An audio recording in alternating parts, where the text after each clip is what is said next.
Welcome everyone joining us from across the country today. My name is Rachel Yanchishin. I'm a senior project manager at Park People and co-hosting today's webinar on the TD Park People grants. I'm also joined by my colleague Anna Orrego, the National Network Project Coordinator, who you'll be hearing from shortly as well. So during the course of the webinar today, Anna and I will be presenting some key aspects of the grant, as well as being here to answer your questions. There's lots of folks on the line. We had over 100 people registered today, so we'll get to what we can today, and of course, always here to answer your questions over email after today. Feel free to use the chat. You should be able to see a small chat icon in your Zoom window, and many of us have been participating in lots of Zoom these days, but when you hover over your Zoom window, a little chat button will appear, and you can use that for asking questions and saying hello.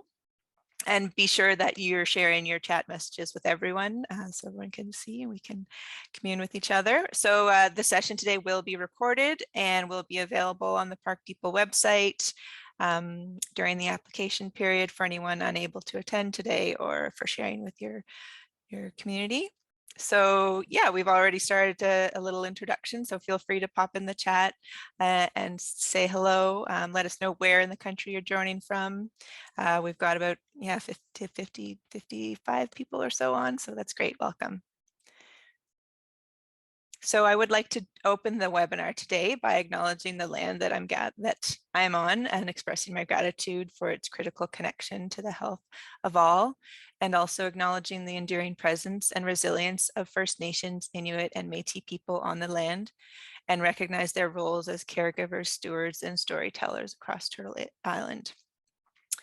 I was born in Toronto. I live and currently work in what we now call Toronto, which is the traditional territories of the Mississaugas of the Credit, the Anishinaabe, the Chippewa, the Haudenosaunee, and the Wendat people, as well as many other diverse First Nation, Inuit, and Métis people. Toronto is covered by Treaty 13 with Mississaugas of the Credit, and we are all treaty people.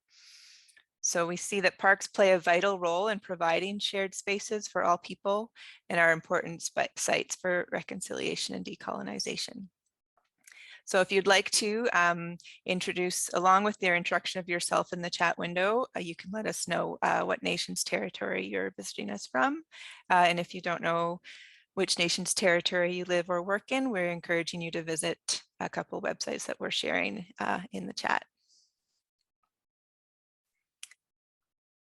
So many of you are familiar with us, but I'll start with a short introduction about Park People. So Park People supports and mobilizes people to help them activate the power of parks to improve quality of life in cities across Canada. When communities get involved, parks get better. Our national network program provides comprehensive support to grassroots community groups, nonprofit organizations, and municipal staff across the country who are working to animate and enhance their local parks. Programs like this grant aim to provide communities with support and inspiration they need to animate and improve their city parks, to facilitate information exchange and peer learning between Canadians, as well as bringing innovative city park ideas and projects to life through new partnership and research. Last year, Park People celebrated its 10th anniversary of supporting individuals like yourself, park enthusiasts, grassroots community organizations, NGOs, municipal staff, and park professionals, and supports your work to foster healthier and more vibrant community green spaces. So today we are talking specifically about the TD Park People grants, which provide $2,000 to groups from 9 geographic areas across the country to help build vital connections between people and parks. Through this grant, we hope to connect more people to parks in order to support ongoing care and protection of our green spaces. So the grant is to fund 3 events between April 16th and December 31st, 2022. This is coming up on the 5th year that we're offering this microgrant program. So over the past 5 years, the TD Park People grants have provided 365 grants to support over 900 events in city parks across 9 Canadian cities. And we are pleased to continue the program this year. Last year, we supported 86 community groups who hosted over 245 events and programs in person and virtually, despite these new and ongoing challenges that park groups are facing. A minimum of half the grants are awarded to underserved community groups, ensuring that equity deserving folks are involved in shaping the natural spaces that matter to them. So during the session today, we're going to go over the different criteria of eligibility, a little bit about permits and insurance, some event ideas. We'll detail what some of the things we look for in the applications, go through the application process, talk about some important dates, and then have time for questions.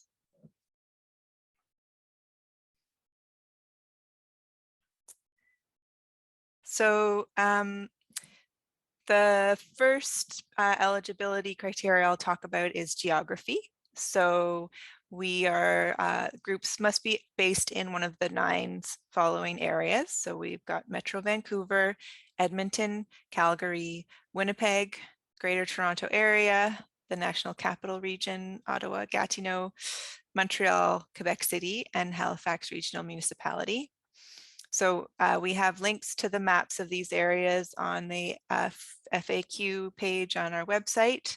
At this time, the grants are limited to these areas, but feel free to share with us if you're outside of these areas, as we are keeping a list of further interested regions, and we are always happy to have your feedback.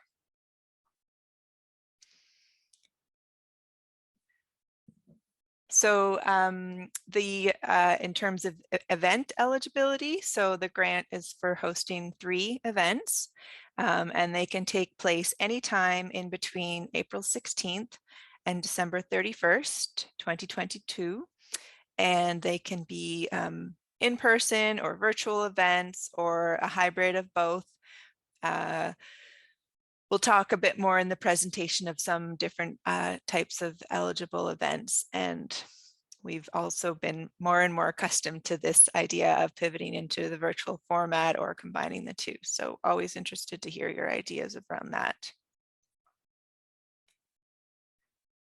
So in terms of the eligible groups or organizations, so grassroots community groups include but aren't limited to volunteer-based park groups, local agencies, resident associations, and not-for-profit groups active in their local parks. Partnerships of any or all of the above are definitely encouraged to apply.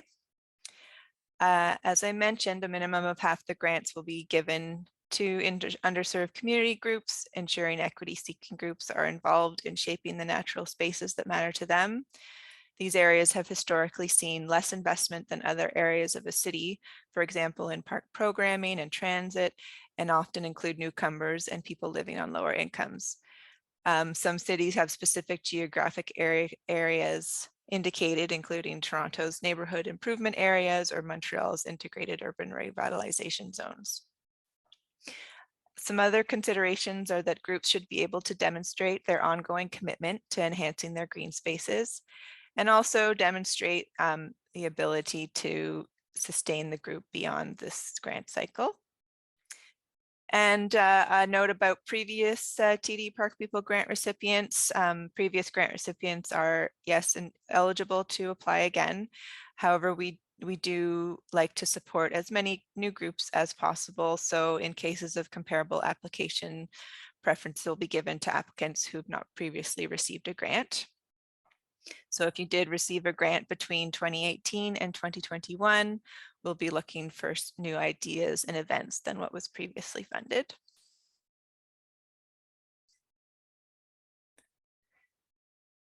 So in terms of the types of spaces, so parks and green spaces that are public places readily accessible to the public. So this includes city parks, but social housing properties, school grounds, public plazas, and other urban green spaces that are publicly accessible.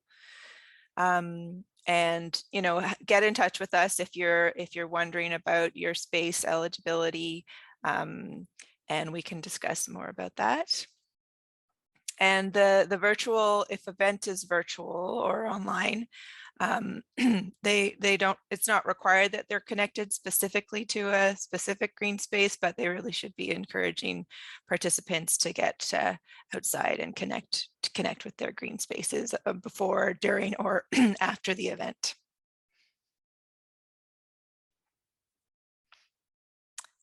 And types of eligible expenses. So some eligible expenses include honorarium for volunteers, materials for the event, supplies and equipment, printing of promotional materials, permit costs, insurance, things like video conferencing software, for example, a Zoom license.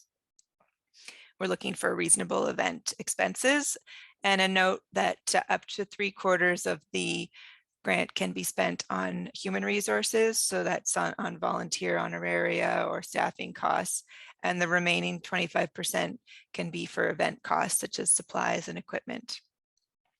So if you're receiving funding from other sources, there's also a place on the application form to list those sources.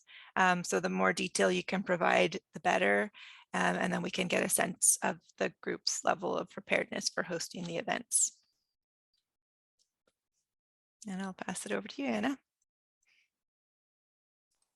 Thank you, Rachel. Thank you, everybody, for being here. I will talk about permits and insurance.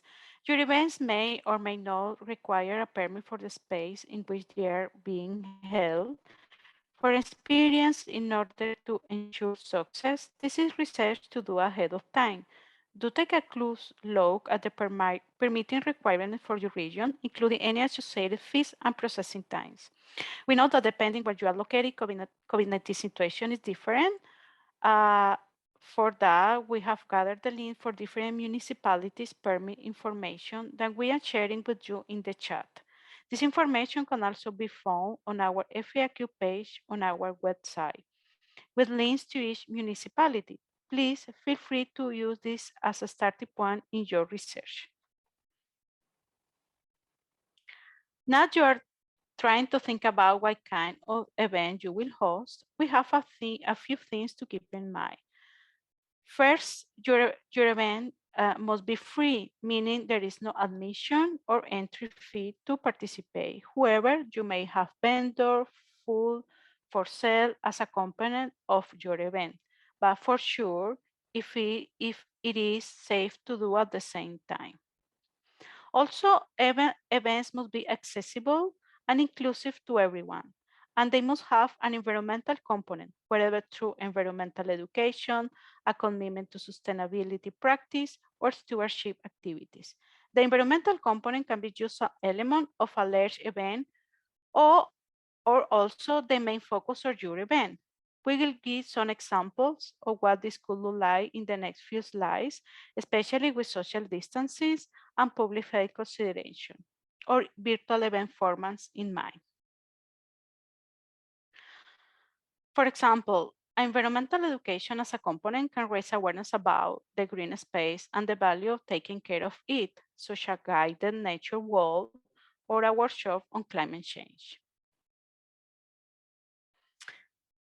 Your event also could demonstrate a commitment to sustainability practices, so perhaps your event is centered around something nice like a movie night, but you could decide to make your event zero waste or host a clothing shop. The other way to demonstrate an environmental component is through direct stewardship activities, such as park cleanup or a planting event, cleanup or caring for a community garden. So keep in mind that this environmental component is important and significant to the TD Park People grants. A few other things we'd like to mention. The grant can go towards existing programming, as you can receive a TD Park People grant while receiving other grants or funding for the event. There is a space on the application to indicate other funding sources. Just be sure to know any other funding sources in that space. You can apply to host 3 of the same events within the given time frame. For example, 3 nature walks. But one of the things we are looking for is creativity. So if you are planning to host the same 3 events, think about ways that you can approach each event creatively. For example, by reaching different audience like seniors or youth. We want to share a few tidbits about hosting winter events. Keep in mind that these grants run until December 21st, and we love to see events that get people outdoors during all season and weather. Some key things to keep in mind when hosting winter events are movement. What types of activity can you do to keep people's body moving and allow them to stay warm while participating? Think about things like winter bear walks, snowshoeing, or other active recreation idea. Warm. Where possible, fire pits or propane heaters can be a great way to encourage people to come outdoors, as well as allow them to stay a bit longer in the cold. And activities like lighting and art, both of these elements work together to create a feeling of warmth and bring extra joy to participants. We know that hosting events over the past 2 years has presented a whole new set of challenges for groups. We ask that your events follow local public health, COVID-19 guidelines, and the time of the event. We have seen our TD Park People Grant recipients over the past 2 years get incredible creative, and we want to share some tips about what your events could look like this year if COVID-19 restrictions are still in place in your city. Online or virtual events are eligible for funding. We have seen online environmental education sessions like tree identification. Some interesting events have taken a bit of a hybrid approach where there's both virtual and in-person elements.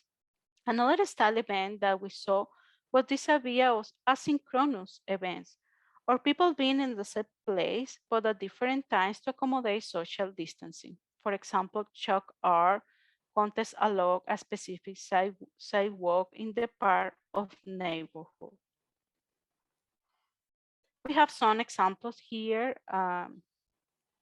Accessible nature wellness programs inclusive of people with disability in Vancouver did this really well last year by hosting a Zoom session where participants learn about mindfulness practices that offer many health benefits, including stabilizing emotions and managing symptoms such as pain, anxiety, and depression.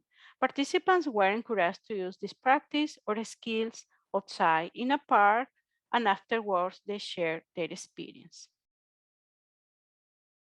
Another example is this Ephemeral Forest project in Montreal, hosted by one of our TD Park People Winter Grants, a Coalition des Amis du Parc Jarry in Montreal. It was like a pumpkin parade, but instead of bringing pumpkins to the park, participants bring their Christmas trees to the park after the holidays are over. The trees are set up as a temporary forest, and visitors can attach decoration or wishes for the park to the tree. After a few weeks, the trees were picked up by a company specializing in repurposing wood, and the trees were given a new life. To give you an idea what we are looking for in applications, I'm going to go over the criteria grant applications are being assessed on. As we talk about environmental focus, we are looking to see the ways groups are making stewardship creative in order to better engage communities. Underserved communities. As Rachel said, our communities to award a minimum of half of the grants to groups working in underserved communities, ensuring equity-seeking groups are involved in shaping the natural space that matter to them, like groups working with members of Black, Indigenous, or people of color communities. If you want to see a concept of what is underserved communities, you can go to our FAQ section on our website. Geographic diversity, representation of different neighborhoods in each city. How many people the events aim to reach? Events of all sizes are eligible, but we are looking to see events that reach a larger audience. A strength of application. We want to know that your events are feasible. Groups should demonstrate that they are capable of pulling off all of 3 events. Describe your party's event experience and make a compelling argument describing your proposed event. Also, creativity in the event ideas. We are looking for a unique and interesting event idea or something we haven't seen before. For sure, if in person, follow your municipality's public health guidelines and the time of the event. And the last one is evidence of consideration of inclusion and accessibility. It's important to know that for PAR people, inclusion is about concrete action set in place to ensure that people feel welcome, engaged, and reflected in the safe physical or digital space, no matter who they are, what they look like, what they believe, what is their gender, their sexual orientation, the language they speak, and where they are coming from, even if they don't use this space the same way others do. We have here some examples of how our 2021 recipient addresses this point, where, for example, promote events not only in social media, but also with community leaders, school, use gender or neutral language in your material promotion and presentation, or vegetarian or vegan option in barbecue. We have more suggestions in our FAQ section on our website. Okay, now we will talk about the application process. Just a reminder that all applications must be submitted via the online application form, and the access the access to the form is through our website. To access the application, you need first to create a profile on our map. This map can help people in your neighborhood find your park group. It can also be a tool to see what is happening in parks across the country. By joining the map, you are joining a network of over 1,000 other groups involved in animating and activating their parks. However, if your group is already on the map, please don't create another profile. Get in touch if you need updating your profile. In some cities, we have many groups applying. Take a look at your park on the map. Perhaps there are some groups already active there. This could be a great opportunity for a partnership, so feel free to reach out. Creating your group profile, so please be sure to include important details like your name, your park address, a concise description of what your group does, and contact information.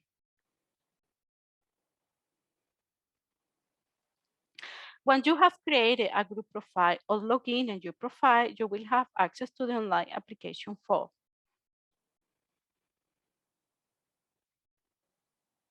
This is what the application looks like, or at least the half of the application. A few reminders: in the Google form, you can download a PDF version of the application for informational purpose. And also, working on Google Forms automatically saves your progress, so you can work on multiple devices or take a break without missing a single step. On the night, what are the important dates? Monday, February 28th is the application deadline. Early April, all applicants will be notified of the outcome of their application. Mid-April, checkers for the full amount of 2,000 will be issued. On April 16th and December 21st, events underway. All right, now I pass to Rachel.